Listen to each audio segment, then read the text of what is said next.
La fin de la guerre froide a largement rebattu les cartes du jeu international. Depuis la recomposition de l'espace géopolitique mondial du début des années 1990, les relations entre les puissances occidentales et les États africains ont été redéfinies en fonction de deux principes fondamentaux de ce que l'on peut qualifier la diplomatie internationale. Tout d'abord, la non-ingérence, et ensuite, l'encouragement à la démocratisation des régimes internes. 25 ans après la chute du mur de Berlin, force est de constater que la politique africaine de la France ne les a au mieux que très partiellement appliquées. En effet, la continuité est très largement de mise dans les actions menées par la France, tant dans le maintien des espaces privilégiés, dans l'interventionnisme politique et militaire, ainsi que dans la sphère de l'aide au développement. Si l'on s'en tient à ce qui nous intéresse ici, c'est-à-dire le cas de l'intervention. L'évolution de la diplomatie internationale aurait dû en atténuer les effets de ces interventions françaises. Les discours officiels français allaient clairement d'ailleurs dans ce sens, en se refusant, au moins officiellement, à toute ingérence dans les affaires internes, suivant notamment la formule du ministre des Affaires étrangères, Hubert Védrine, en 2001. En novembre 1998, le ministre délégué à la coopération, Charles Josselin, avait lancé son fameux « ni ingérence, ni indifférence », devenu par la suite le non moins fameux « Nini » du Premier ministre Lionel Jospin.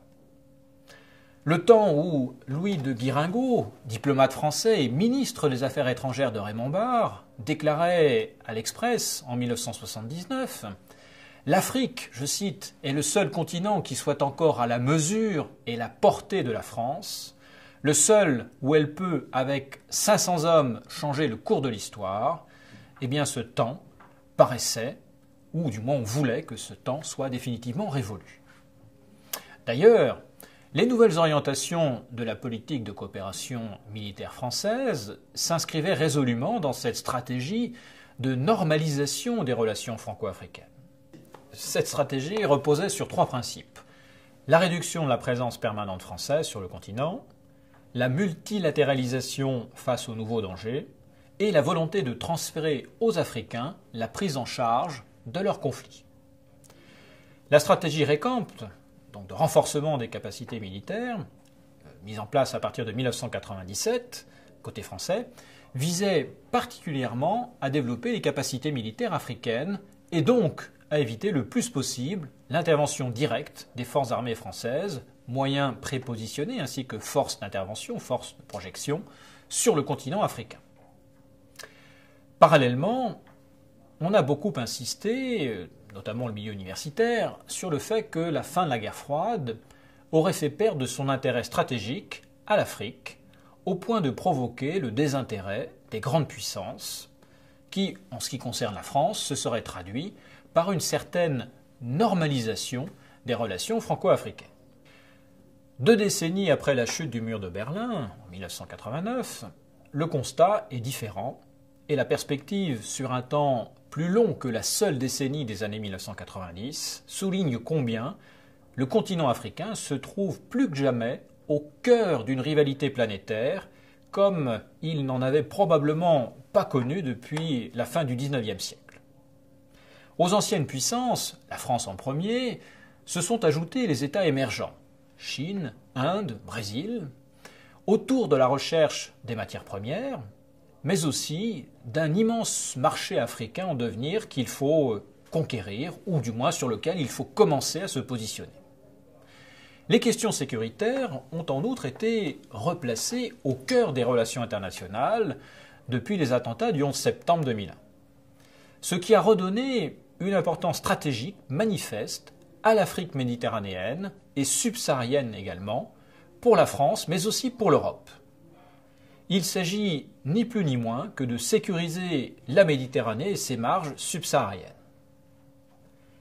Dans ce cadre de mondialisation et de multilatéralisme, la France n'est certes plus en position de prétendre conserver, comme ce fut en partie le cas dans les années 1960 et 1970, l'Afrique, comme on disait à l'époque, comme sa chasse gardée.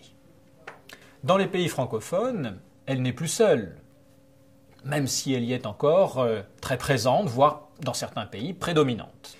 Le nombre et l'importance des interventions françaises, militaires ou non d'ailleurs, sur le continent africain depuis les années 1990 soulignent tout le décalage qu'il existe entre le discours officiel et la réalité de la politique menée ainsi que les objectifs poursuivis.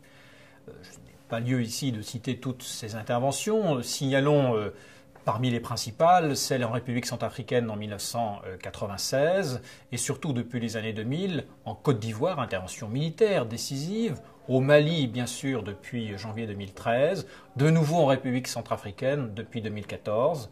Bref, nous avons un certain nombre d'interventions militaires fortes qui contredit d'une certaine manière la thèse que j'évoquais précédemment. Les trois principes fondamentaux sur lesquels repose la politique africaine de la France sont donc restés quasiment inchangés depuis les années 1990. Maintien d'un précaré, poursuite d'une politique ouvertement interventionniste et pratique d'une réelle politique, souvent en contradiction avec le principe international de conditionnalité démocratique. Ces trois éléments sont demeurés les axes permanents de la politique africaine de la France, même si celle-ci a dû néanmoins s'adapter au fur et à mesure en fonction des contextes locaux et bien sûr des pressions internationales dans ses modalités pratiques. Je vous remercie.